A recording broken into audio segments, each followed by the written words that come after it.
Get the core into place but ends up getting stuck inside the chamber. Tim rescues him by grabbing his rope and jumping. Mulakan. Bismillahirrahmanirrahim. Assalamualaikum warahmatullahi wabarakatuh dan selamat pagi semua. Kita mulakan dengan bacaan Al-Fatihah. Bismillahirrahmanirrahim. Alhamdulillahirabbil alamin. Arrahmanirrahim. Maliki yaumiddin. Iyyaka na'budu wa iyyaka nasta'in. Ihdinas siratal mustaqim. Siratal ladzina an'amta 'alaihim ghairil maghdubi 'alaihim waladdallin. Yassir li amri wahlul 'uqdatam min lisani yafqahu qawli. Amin. Baiklah, jadi dalam kelas hari ini kita akan dalam kelas sebelum ni kita telah melihat bagaimana ahli astronomi bukan saja mencerak dalam jarak gelombang cahaya tampak. Ahli astronomi bukan saja mengesan cahaya yang boleh kita lihat dengan mata kasar kita, tetapi mereka juga mencerak jasad-jasad astronomi dalam cahaya yang tidak boleh perhatikan dan tidak boleh dikesan oleh mata kasar kita, right? Dan kebolehan ahli astronomi untuk mencerak sesuatu jasad, sama ada bintang ataupun planet ataupun galaksi ataupun nebula ataupun alam semesta sendiri secara keseluruhannya dalam aneka jarak gelombang ini, right? Membolehkan ahli astronomi untuk mendapatkan lebih banyak maklumat tentang sifat-sifat jasad tersebut, right? So this business of multi-wavelength astronomy, right? Jadi saya tulis this is called kenapa saya guna yang anyway, it's called multi-wavelength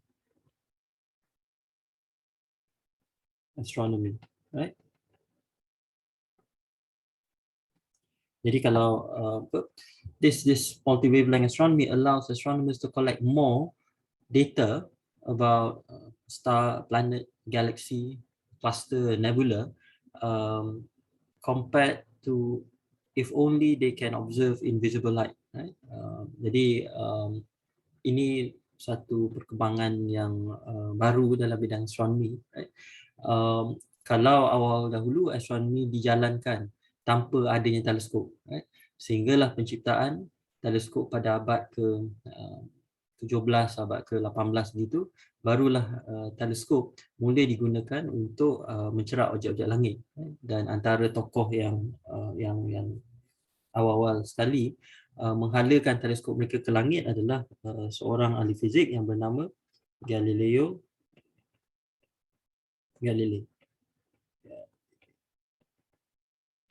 Right? Kalau awak ingat apa yang awak pelajari dalam mekanik, awak mungkin kenal nama beliau sebab beliau juga Galileo Galilei juga menyumbang kepada dia antara orang yang pertama yang mengemukakan idea tentang inertia, right? Dan beliau juga ada mengemukakan beberapa hukum gerakan yang kemudiannya diperkemaskan oleh Isaac Newton. Jadi Galileo Galilei ini bukan saja menyumbang dalam bidang astronomi, dalam arti kata beliau adalah orang pertama yang menghalakan teleskop ke angkasa lepas, tetapi beliau juga menyumbang dalam bidang mekanik, right? Yakni cabang ilmu fizik yang menerangkan tentang pergerakan semua gerakan yang ada dalam semesta, right? Jadi kalau awal dahulu astronomi dijalankan tanpa adanya teleskop. Mana tadi? Why don't I just make a new? Never mind. Okay, tak apa. Awal dahulu astronomi dijalankan tanpa teleskop. So tanpa teleskop. Artinya kalau tanpa teleskop maknanya guna mata kasar lah, naked eye. Right. Kemudian sekitar abad ke-17-18 gitu, teleskop mulai digunakan. Kenapa saya campur-campur bahasa Melayu dan Inggeris? Saya menggunakan teleskop. I shouldn't be doing this.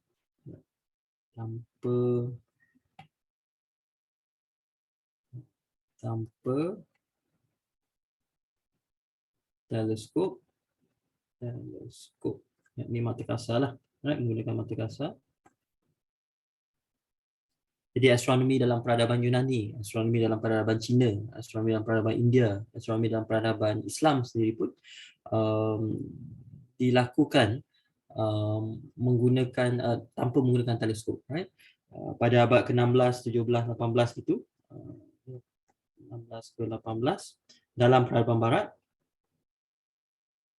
right, teleskop mula digunakan. Teleskop cahaya lah, right? Teleskop cahaya. Teleskop cahaya mula digunakan. Jadi teleskop ni dia ada dua je tujuan teleskop ni. Yang pertama dia mengutip cahaya, dan yang kedua dia memfokuskan cahaya tu untuk menghasilkan image, right? Jadi kita semua yang dah belajar fizik di sekolah, kita tahu bagaimana dengan menyusun kanta ataupun kanta cembung ataupun cermin yang berbentuk cekung, kita boleh menghasilkan image, right? You can form an image either using convex lenses or concave mirrors, right? Dan bergantung kepada sama ada teleskop itu menggunakan cermin ataupun menggunakan kanta, maka teleskop tu dikenali sebagai teleskop pembias, right? Kalau dia menggunakan kanta, maka kita panggil sebagai teleskop pembias. Kalau dia menggunakan cermin, maka kita kenali dia sebagai teleskop pemantul, right? Jadi tapi sama ada teleskop itu menggunakan kanta ataupun menggunakan cermin sekalipun, tujuannya masih sama, iaitu untuk mengutip cahaya daripada angkasa lepas, kemudian memfokuskannya dan menghasilkan image, right? Dan kita akan lihat selepas ni beberapa ciri sebuah teleskop cahaya, right? Dan macam mana dan apa yang bezakan satu teleskop cahaya dengan teleskop cahaya yang lain, right? So itu abad ke-16 ke 18. Kemudian bermula let's see bila ni bermula pada abad ke-20, kita mula ataupun ahli astronomi, ahli fizik lah sebenarnya, mula membangunkan teleskop bukan cahaya, right? Dimulai dengan teleskop radio, right? Teleskop radio yang awal merupakan antena macam antena televisyen ataupun antena radio yang awak nampak di stesen radio ataupun stesen televisyen tu, hanyalah antena yang boleh mengesan gelombang radio daripada angkasa lepas. Kemudian disusuli dengan teleskop I think the next one was X-ray, teleskop sinar X. Right? Teleskop sinar X ni hanya boleh digunakan setelah manusia mencari jalan untuk keluar daripada bumi, ataupun sebaik saja manusia mulai mencipta roket yang boleh membawa alatan ataupun hidupan ke angkasa lepas, maka bermulalah era teleskop sinar X. Kenapa? Sebab sinar X ni diserap oleh lapisan atmosfera kita. Jadi kalau kita berada di permukaan bumi, kita tak boleh mengesan sinar X yang datang daripada angkasa lepas, right? Jadi untuk menggunakan ataupun untuk mengesan sinar X, kita perlu berada di luar lapisan atmosfera bumi, iaitu kita perlu berada di angkasa lepas lah. Dan ini antara sebab mengapa ahli astronomi bukan saja meletakkan teleskop di permukaan bumi, di misalnya di padang pasir ataupun di atas gunung, tetapi ahli astronomi juga meletakkan teleskop di angkasa lepas, sebab bukan semua sinaran yang kita ingin kesan boleh dikesan di permukaan bumi akibat serapan oleh lapisan atmosfera kita. So ini teleskop sinar X ni dia menandakan bermulanya era teleskop angkasa lepas. Teleskop angkasa. Right? Jadi ini kiranya babak-babak penting dalam sejarah astronomi kalau nak dilihat dari segi penggunaan teleskop. We start off with naked eye observation, and then we move on to light telescopes, and then we move on to telescopes that can detect other forms of light or other types of light, actually, right? Radio telescope, X-ray telescopes, infrared telescope, gamma rays, right? Dan sampailah sekarang ni, kita bukan saja teleskop yang boleh mengesan gelombang elektromagnet, tapi kita juga ada teleskop yang boleh mengesan zarah. So kita ada teleskop sinar kosmik, dan kita ada juga teleskop gelombang kegravitian. Right? Jadi ini adalah babak yang paling baru sekali lah dalam penggunaan teleskop dalam astronomi. Jadi ahli astronomi bukan saja mengesan gelombang elektromagnet, tetapi mereka juga boleh mengesan zarah-zarah yang menghujani bumi daripada angkasa lepas. Right? Ada banyak zarah bertenaga tinggi, zarah bercas yang bertenaga tinggi yang menghujani bumi pada setiap masa, dan zarah-zarah ini boleh dikesan oleh teleskop yang ada di permukaan bumi. Selain itu, kita sekarang tahu bahawa alam semesta ini dipenuhi dengan gelombang kegravitian, bukan saja gelombang elektromagnet tapi juga gelombang kegravitian, gravitational wave. Jadi semenjak 5 atau 6 tahun yang lalu, umat manusia telah berjaya menghasilkan teknologi yang cukup sensitif untuk yang cukup peka, cukup sensitif untuk mengesan gelombang kegravitian. Right? Jadi semakin zaman berlalu tu, maka manusia berjaya membangunkan alat-alat baru untuk mengesan sinaran ataupun maklumat yang datang daripada angkasa lepas. Okay? Jadi apa yang penting di sini adalah kita kena faham yang kita kena buang prasangka bahawa kalau dalam astronomi ni kita hanya mencerap dalam cahaya tampak saja. Right? Itu betul, ahli astronomi masih mencerap dalam cahaya tampak. Tetapi ahli astronomi tidak hanya mencerap dalam cahaya tampak saja. Mereka juga mencerap dalam cahaya ataupun dalam mencerap cahaya-cahaya selain daripada cahaya tampak. Bukan dia saja, mereka juga mencerap zarah yang datang daripada angkasa lepas dan juga gelombang kegravitian yang datang daripada angkasa lepas. Right? Jadi saya tunjukkan saja ringkasan itu. Jadi ini daripada buku Space of Visual Encyclopedia tu, saya ada kongsikan ni. Tapi kalau saya tak kongsikan lagi, saya akan kongsikan selepas ni. Jadi kalau korang tengok, maybe I should di bawah ni ada senaraikan, ada dilukiskan spektrum elektromagnet, right? Dan ini semua adalah jarak gelombang setiap satu jenis gelombang itu. Jadi dimulakan dengan sinar gamma yang merupakan sinaran yang paling bertenaga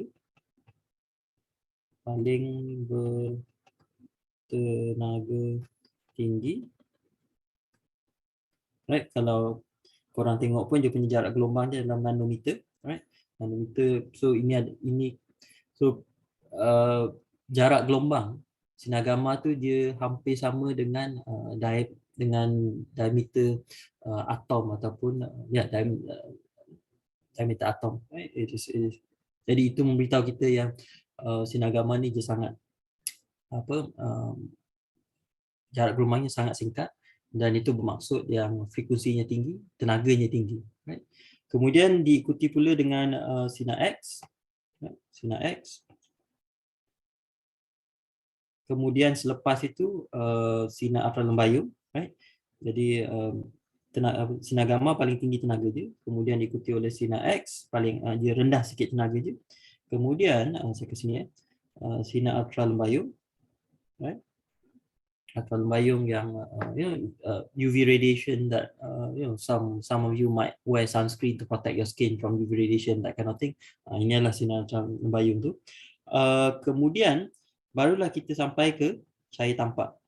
Dan kalau korang tengok, cahaya tampak hanya mewakili bahagian ini saja dalam gelombang elektromagnet. So the optical spectrum, well, the optical the optical spectrum represents a small part of the electromagnetic spectrum. Jadi selama 300 atau 400 tahun ahli astronomi, apabila mereka mencerap menggunakan kasut cahaya, mereka hanya boleh melihat alam semesta dalam rantau ini saja, right? Tetapi dengan adanya teleskop yang mencerap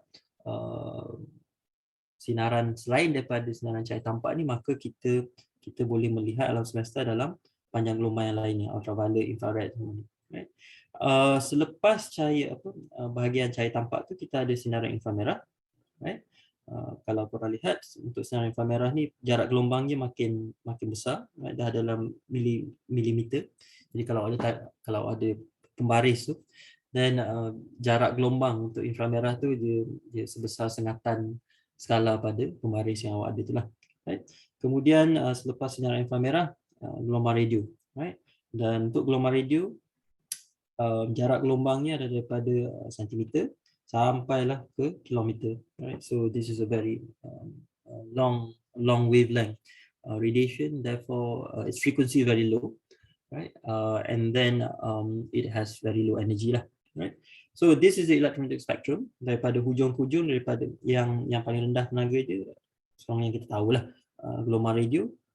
Kemudian yang paling tinggi adalah sinar gamma, right? So awak tak perlu hafal nilai jarak gelombang tu, tapi awak patut tahu sekurang-kurangnya awak patut boleh susun jenis-jenis sinaran ini mengikut urutan yang mana paling tinggi tenaga je, yang mana paling rendah tenaga ni. You should know the order of the electromagnetic spectrum. Okay. So kalau korang tengok dalam rajah ni, dalam rajah ni bukan semua jenis gelombang ni yang boleh dikesan di permukaan bumi, right? Kalau korang tengok di sini, let's see, right? Kalau korang tengok dalam rajah ni, right? Ditulis kat sini untuk sinar, okey, dalam rajah ni ada di kiskan bahagian yang warna putih ni. Bahagian yang warna putih ni dia mewakili pada ketinggian apakah sinaran ini diserap oleh lapisan atmosfera kita, right?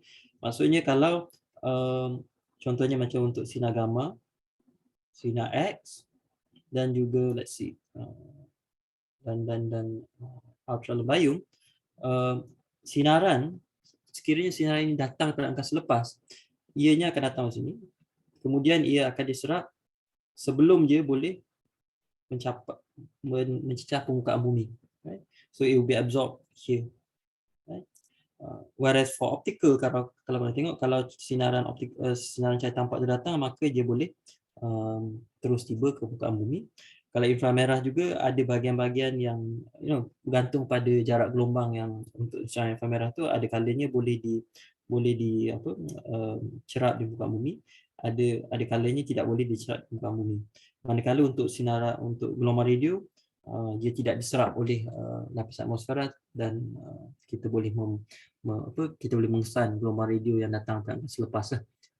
So bukan sahaja lapisan atmosfera kita menyebabkan bintang tu berkelip, right? Kita tahu bintang tu berkelip disebabkan oleh cahaya yang tambah bintang tu dibiaskan dan diserakkan oleh perbezaan ketempatan lapisan atmosfera kita tu. Bukan saja atmosfera kita menyebabkan bintang berkelip, tetapi lapisan atmosfera kita juga dia menyerap sinaran elektromagnet tertentu, ultraviolet bayung, sinar X dan sinar gamma. Dan itu bermaksud kalau kita nak mencerap sinar, contohnya sinar gamma misalnya, kita tak boleh letakkan teleskop sinar gamma tu di muka bumi, right? Sebaliknya sebab kalau kita letak di permukaan bumi, sinar gamma yang datang dari angkasa lepas tu akan diserap sepenuhnya oleh lapisan atmosfera kita. Jadi teleskop tu tak akan mengesan apa-apa lah. Jadi untuk mengesan sinar gamma, kita perlu meletakkan teleskop tu di luar lapisan atmosfera kita, right?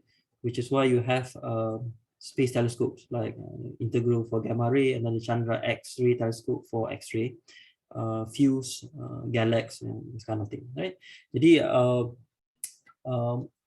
sekurang-kurangnya selain daripada menyedari bahawa dalam astronomi kita bukan saja mencerap dalam cahaya tampak, tapi kita juga mencerap dalam sinaran elektromagnet lain, kita juga perlu ketahui kenapa ahli astronomi menghantar ataupun meletakkan teleskop di angkasa lepas. Dan tujuannya sangat mudah sebab bukan semua sinaran tu boleh dikesan di permukaan bumi. Dan dalam buku ni ada diterangkan dengan lebih lanjut lah untuk setiap satu jarak gelombang tu. Misalnya this for infrared, a famous telescope for infrared, IRAS, right? IRAS, Spitzer, right? Dan kalau korang tengok, kesemua ketiga-tiga teleskop ni berada di luar lapisan atmosfera bumi. It is at a height of at least 100 km, so it is above the Earth atmosphere, right? Sebab untuk sinaran inframerah ni akan diserap oleh lapisan atmosfera kita, khususnya wap air yang ada dalam lapisan atmosfera kita, dia akan menyerap sinaran inframerah tu, right? Kemudian dia akan itu akan menyebabkan atmosfera kita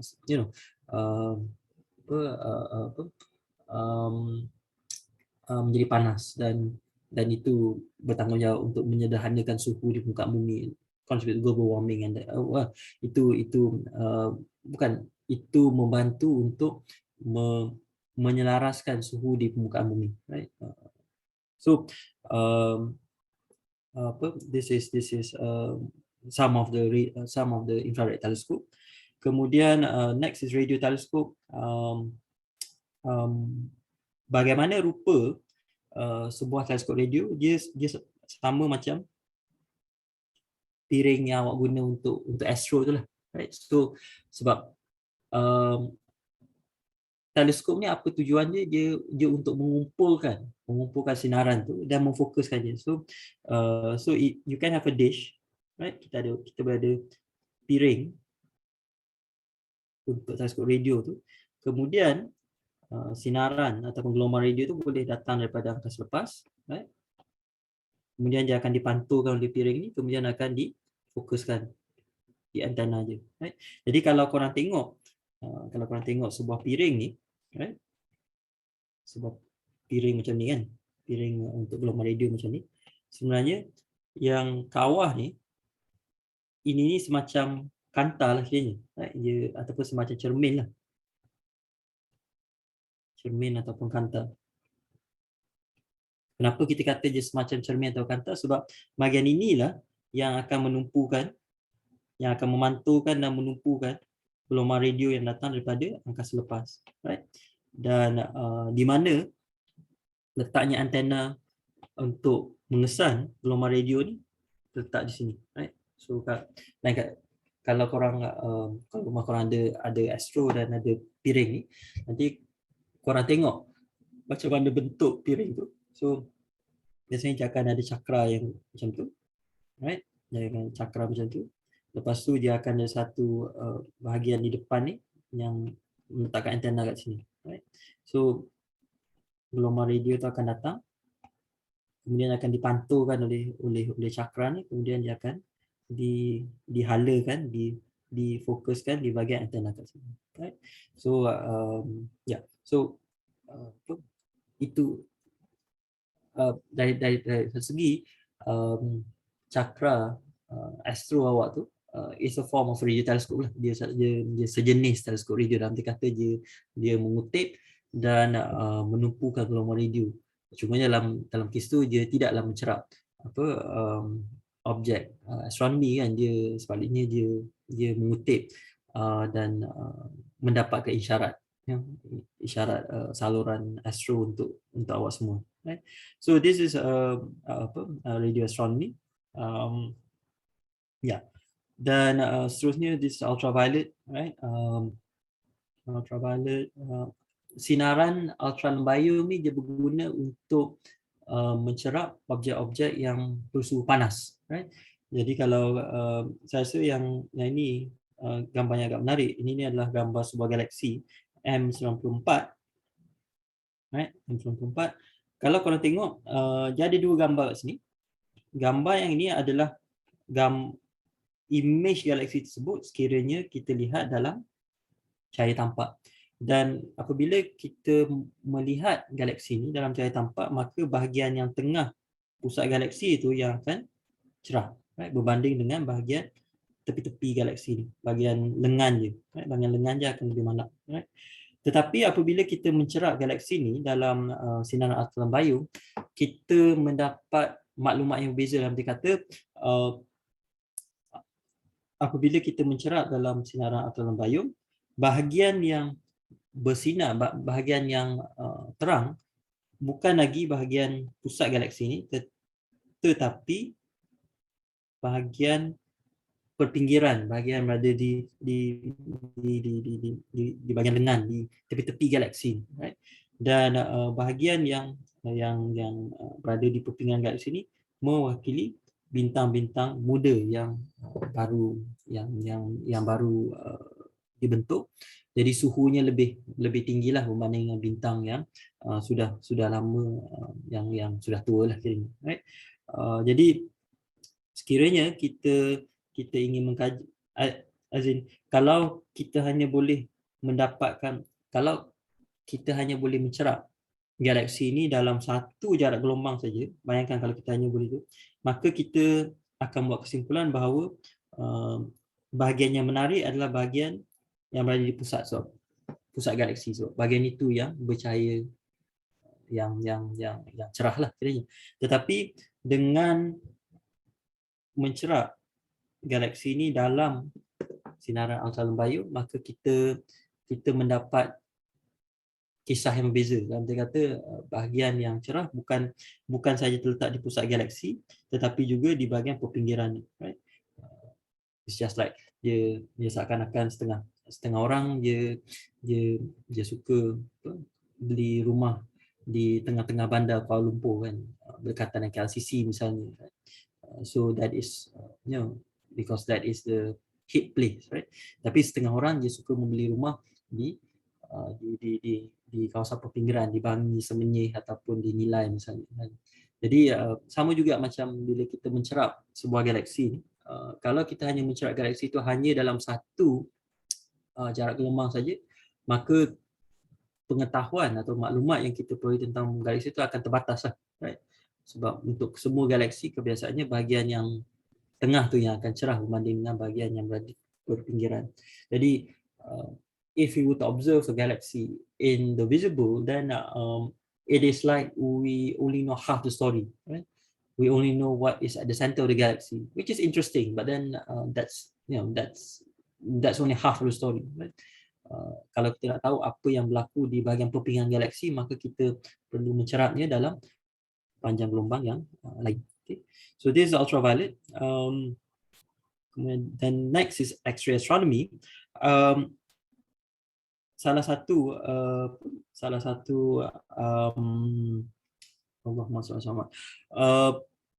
teleskop Sinar X yang banyak berjasa lah, ataupun yang banyak menghasilkan image adalah Chandra, right? Chandra X, dan teleskop Chandra ni dinamakan bersempena seorang ahli fizik berbangsa India, Subramaniam Chandrasekhar, right? Beliau merupakan ahli fizik dan juga ahli astronomi yang menetap di Amerika Syarikat, right?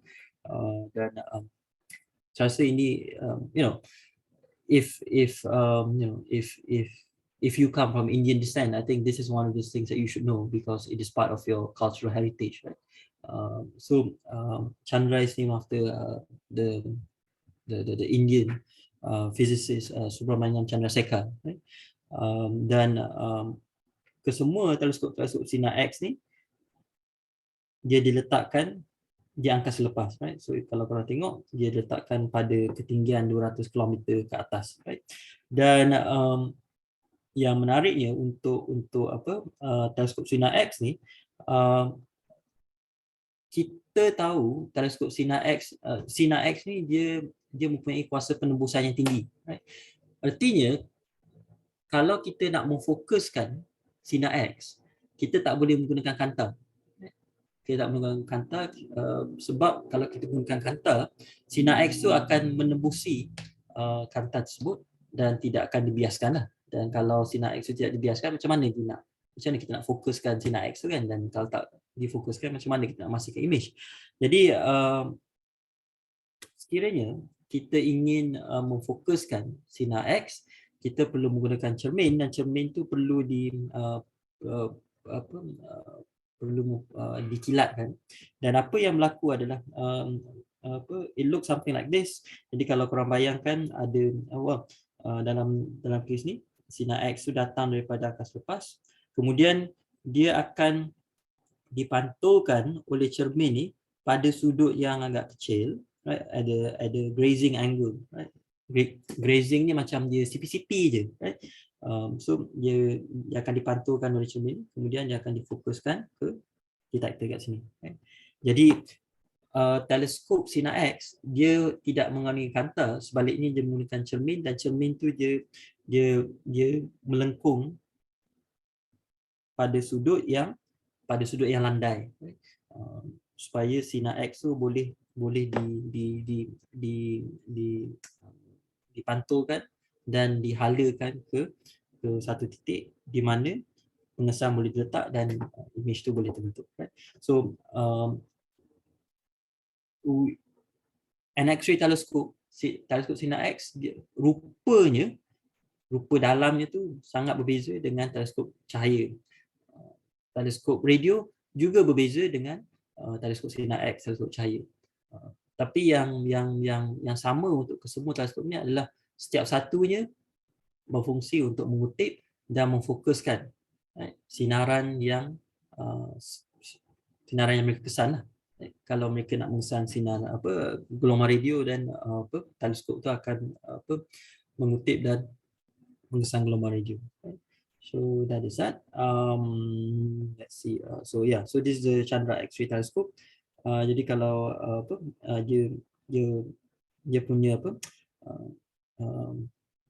dia punya bukaan untuk cahaya sinar X masuk adalah di sini, right? So the X-ray will enter through here, right? And then there will be a set of mirror, right? Cermin untuk memantulkan sinar X kat situ, dan pengesannya akan berada di hujung ni, right? So cahaya so sinar X akan masuk di sini, akan difokuskan ke situlah dia. Sebab tu dia punya bentuk dia panjang tu.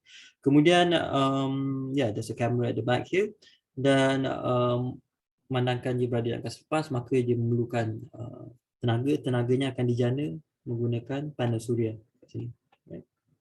Okay. Kemudian dia ada pelindung kat sini supaya untuk mengelakkan cahaya yang tidak diingini itu daripada memasuki bukaan tu, right? So this is ini adalah contoh satu teleskop sinar X, dia Chandra Observatory. Next, gamma ray, right? Yang tadi saya gamma ray. This is the highest the radiation with the highest energy. Dan sekiranya kita mencerap alam semesta menggunakan sinar gamma, maka kita akan mengetahui kewujudan objek-objek ataupun proses-proses yang bertenaga tinggi, right? So if you want to see how the energetic universe looks like, right? Then you must observe it in gamma rays, right? But if you want to know how the cool universe looks like, then you must observe it in infrared, right? So then and the interesting thing about this gamma ray observatory, gamma ray astronomy, is that kalau korang tengok kat sini, the first gamma ray astronomy experiment were carried on board rockets and NASA orbiting solar observatory in 1960s, right?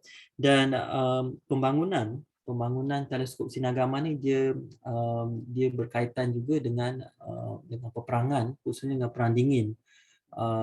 Asalnya pihak ketenteraan Amerika Syarikat dia menghantar teleskop sinar gamma ke angkasa lepas ataupun satelit sinar gamma ke angkasa lepas untuk memantau ujian-ujian bom nuklear yang dilakukan oleh kesatuan oleh pihak Soviet Union, right? Dan this is one of those things yang you design you design something for A but then you end up discovering B, right? Dalam arti kata kebanyakan pengesan sinar gamma ni dihantar ke angkasa lepas supaya dia boleh memantau ujian bom nuklear di permukaan bumi. Tetapi apabila mereka menghantar satelit sinar gamma ni ke angkasa lepas, mereka mendapati bahawa sinar gamma ni bukan saja diorang tak kesan sinar gamma daripada ujian bom nuklear di permukaan bumi. Sebaliknya mereka mengesan sinaran gamma yang datang daripada angkasa lepas. Right? So they send out gamma ray satellites initially to detect and to monitor nuclear explosions on the Earth, but they ended up discovering gamma ray sources from space. Right? Jadi ini dan sehingga sekarang kita masih belum tahu sepenuhnya apakah sumber-sumber pancaran sinar gamma ni. Ada beberapa calon sumber pancaran sinar gamma ni, tapi belum ada jawapan yang pastilah, right? The sources of this gamma ray burst is still a big mystery in astronomy, right? And I think this particular incident shows us that sometimes kadang-kadang penemuan dalam sains ni dia tidak berlaku secara terancang, right? Dia kadang-kadang kita membangunkan satu alat tu untuk mengkaji benda lain, tapi dalam masa yang sama kita berjaya menemukan perkara lain, kan? Dan itu seharusnya mengisahkan kita bahawa penemuan sains ini bukannya sesuatu yang bersifat jangka pendek. Itu satu. Dua, kita kena sentiasa bersifat terbuka kepada penemuan yang kita akan jumpai.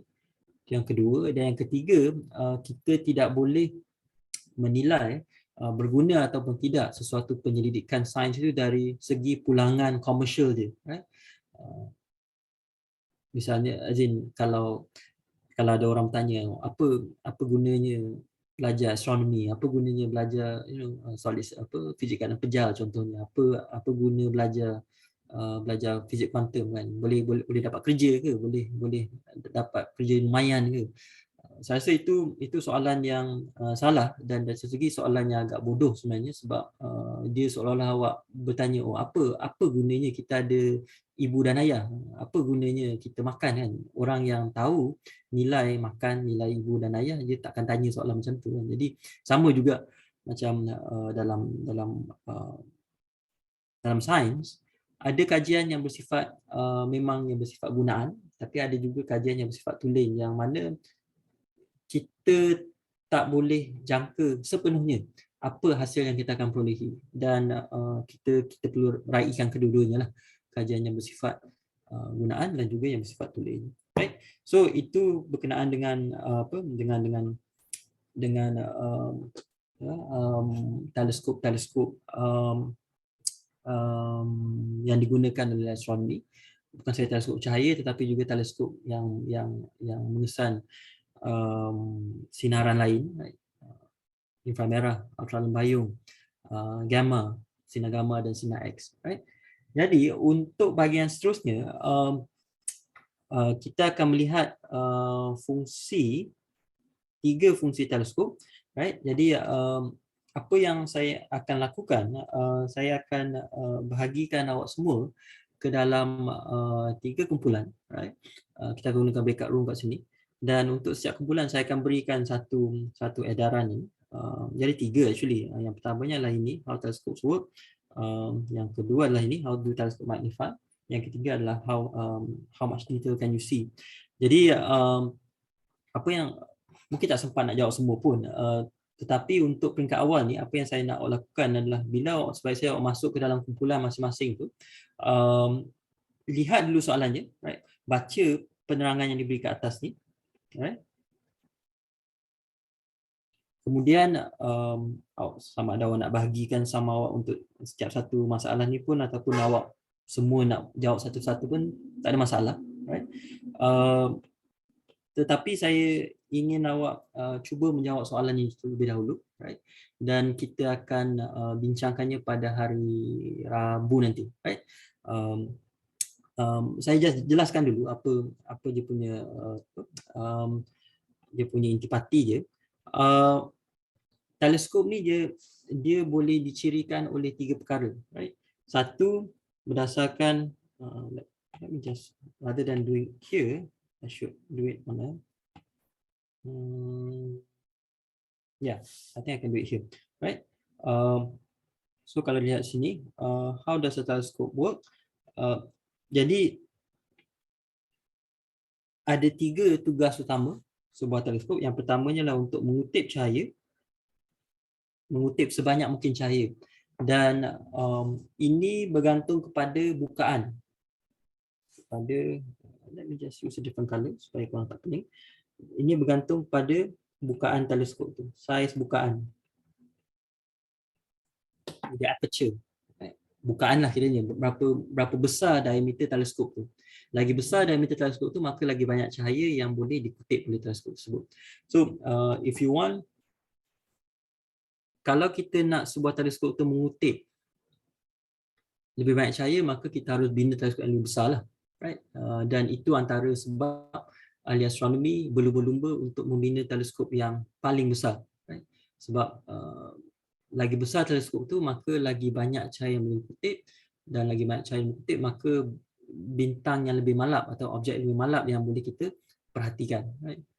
So itu perkara yang pertama. Teleskop bertanggungjawab untuk mengutip cahaya. Kemudian teleskop juga bertanggungjawab untuk membesarkan image objek tersebut. Jadi misalnya kalau awak lihat bulan dengan mata kasar, dia nampak sebesar duit shilling 20 sen. Tapi kalau melihat bulan melalui teleskop, maka awak boleh nampak ciri-ciri pada permukaan bulan tersebut. Jadi ini pula kuasa pembesaran teleskop tu bergantung kepada jarak fokus. Jarak fokus, kanta atau cermin yang digunakan. Right? So this depends on the focal length. Right? Perkara ketiga yang dilakukan oleh sebuah teleskop adalah teleskop dia akan meleraikan image. Dalam arti kata, kalau awak sedang melihat dua pasang ataupun sepasang bintang yang berhampiran, right? Sebolehnya kita nak teleskop kita tu boleh membezakan di antara kedua-dua bintang yang berdekatan ni, right? So kalau katakanlah ada dua bintang, ada satu bintang yang warna biru, satu bintang yang warna kuning, right? Sebolehnya kita nak teleskop kita tu dia boleh memisahkan, dia boleh meleraikan, right, kedua-dua bintang ni. Tetapi sekiranya teleskop tu tidak teleskop tu mempunyai kuasa peleraian yang rendah, maka kedua-dua bintang ni akan kelihatan seperti satu titik yang dekat macam tu. Right? Jadi sekiranya ini yang kita nampak, maka ini akan menyusahkan kita lah untuk membezakan kedua bintang ni. Dan sekiranya teleskop tu tidak boleh meleraikan kedua-dua bintang ni, maka kita kata dia mempunyai kuasa peleraian yang rendah. Teleskop yang boleh meleraikan dua objek yang berhampiran dikatakan mempunyai kuasa peleraian yang tinggi, resolving power. Right? Dalam bahasa Inggeris dia panggil resolving power. Kalau ambil khusus kalau ada di kalangan awak yang ambil khusus peralatan khusus dengan Dr. Bayah, kan awak diminta untuk awak belajar tentang beberapa peralatan yang berbeza kan. Jadi salah satu ciri yang menentukan mutu alat itu adalah kuasa peleraian dia, the resolving power, i.e. How tiny a detail can the instrument tell you, right? Misalnya kalau kita nak mencerap, dan sebenarnya kita dah biasa dengan konsep ni, dalam kata dalam amali misalnya, kalau nak mengukur panjang, kalau contohnya awak nak mengukur diameter sehelai rambut misalnya, right? Awak nak mengukur diameter sehelai rambut, awak tak akan gunakan pembaris meter untuk mengukur diameter sehelai rambut, sebab sengatan terkecil untuk pembaris meter tu tidak cukup halus, right? Tidak cukup halus untuk mengukur diameter rambut tersebut, right? Sebaliknya mungkin awak gunakan tolok ukur micrometer yang mempunyai skala terkecil yang lebih halus, right? Jadi kuasa peleraian ni dia memberitahu kita betapa halusnya image yang boleh dihasilkan oleh teleskop tersebut, right? Lagi halus image yang boleh dihasilkan, maksudnya lagi tinggi resolusi yang boleh dihasilkan image yang boleh dihasilkan teleskop tersebut, maka lagi baguslah. Samalah macam kalau nak beli kamera apa, salah satu perkara yang awak akan lihat adalah apa,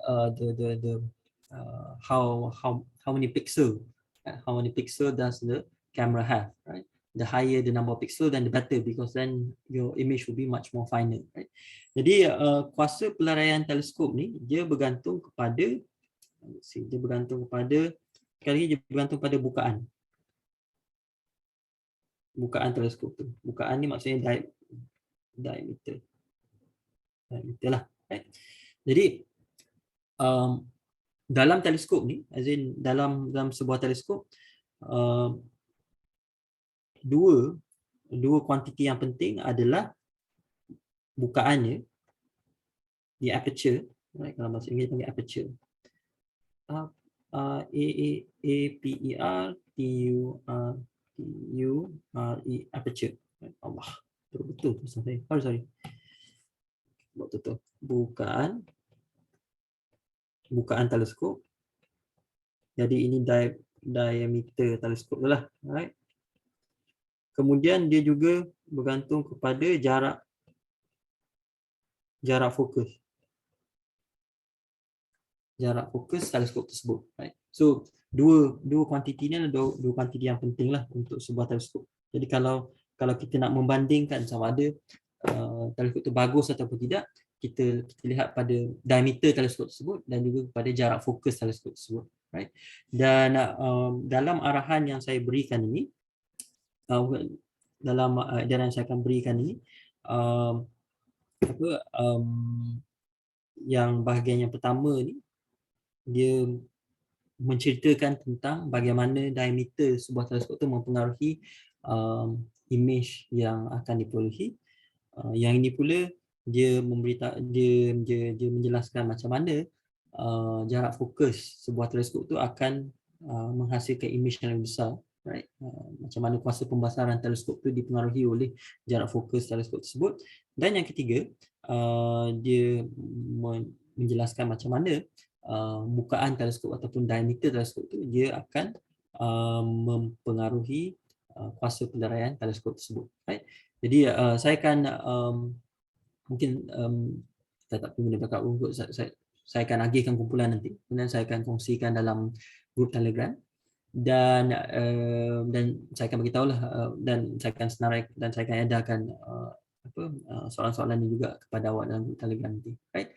Jadi sebelum kita tamatkan sesi kita, ada apa-apa soalan yang awak ingin bertanyakan sebelum tu? Saya beri peluang, right? Sebelum saya nak cakap sikit pasal refleksi yang sebelum ni, tapi tak apalah. Ada apa-apa soalan sebelum tu? Sir, saya ada soalan.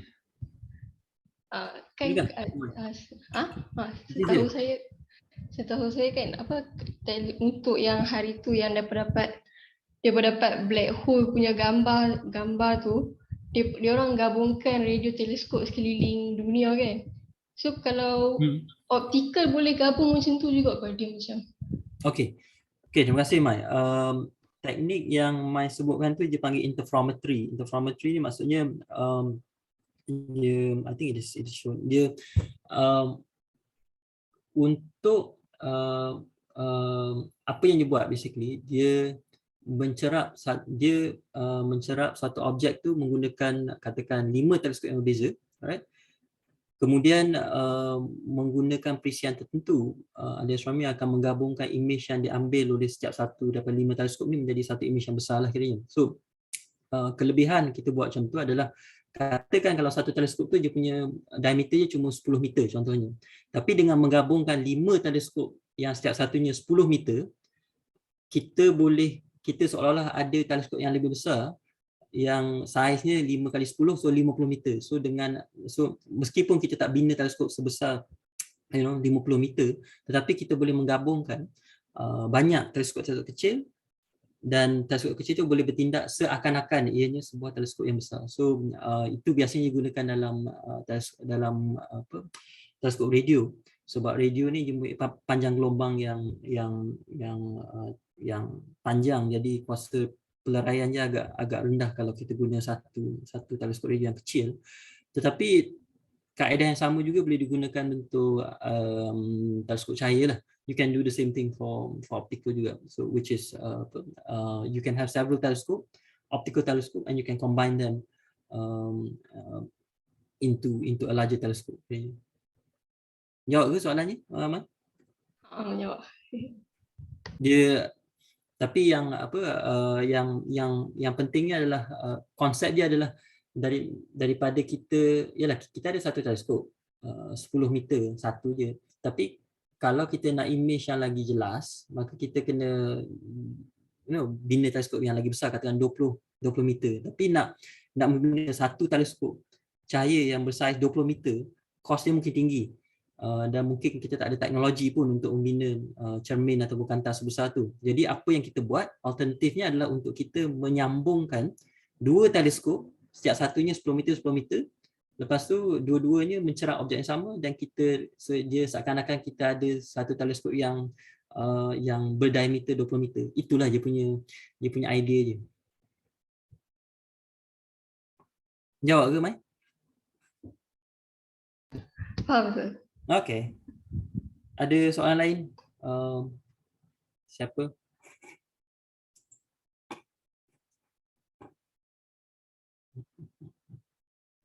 Okey, saya nak sebelum kita habis, saya nak kongsikan. Let's see, I should be sharing which screen? Yeah. Okey, saya nak tunjukkan saja. Let's see, bukan. Is it sharing the right thing? Nanti ini share live pula.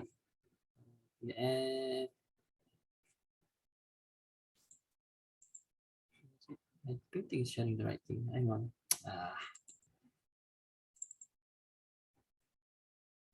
Ya, okay. Korang boleh nampak kan dia punya tu. Saya rasa dia. Okay. Kalau korang tengok di papan refleksi tu, saya dah letakkan setengahnya jawapan, setengahnya saya berikan petua lanjutlah untuk beberapa soalan ni. Some of the questions are very good in the sense that it leads to further topics. Cumanya ada beberapa yang bertanyakan tentang saya nak komen tentang dua soalan ni. Yang pertama tentang is there other universal from our own, dengan yang ini I'll just end with this. Kita kena sedar yang kesemua perkara, kesemua maklumat yang kita ketahui tentang alam semesta ni datang kepada kita dalam bentuk sinaran elektromagnet. Dan sinaran elektromagnet ni dia bergerak pada kelajuan C, right? 3 kali 10 kuasa 8 meter per saat. Jadi apa-apa perkara yang maklumatnya masih, apa-apa proses, apa-apa objek yang cahayanya belum tiba kepada kita, secara teorinya kita tak tahulah akan kewujudan dia. Right? Maksudnya alam semesta ni hanya berusia 16 bilion, 16 ribu juta tahun, right? Jadi kita hanya boleh mengetahui setakat ni kita hanya mengetahui lingkungan alam semesta yang berdiameter yang berdiameter 16 ribu juta tahun cahaya, right? Apa yang terletak di luar sempadan itu kita tak tahu sebab kita masih belum menerima cahaya ataupun kita masih belum menerima sinaran elektromagnet daripada kawasan tersebut. So untuk soalan is there other universe apart from our own, well, kalaupun ada alam semesta selain daripada alam semesta kita sekarang, kita tak boleh kesan kewujudan mereka. Kemudian since the distant parts of the universe are unobservable, how can we know what they contain? Well, because the only way in which we know something exists is if we receive light from them, and since we have not received any light from them, then we cannot know anything about them lah. Itu je. Jadi maklumat atau ilmu kita tentang alam semesta ni terbatas kepada perkara-perkara yang disampaikan kepada kita, yang diberitahukan kepada kita oleh cahaya, right? Kalau kita tak terima apa maklumat melalui cahaya, maka kita tak tahulah tentang benda tu, right? Jadi dah pukul 10:01, saya rasa saya berhenti di sini dan kita sambung pada hari Rabu nanti, right? Jadi jaga diri masing-masing. Selamat pagi dan Assalamualaikum. Yes, sir. Thank you, sir. Terima kasih semua. Assalamualaikum. Thank you, sir. Yeah. Salam. Terima kasih saya.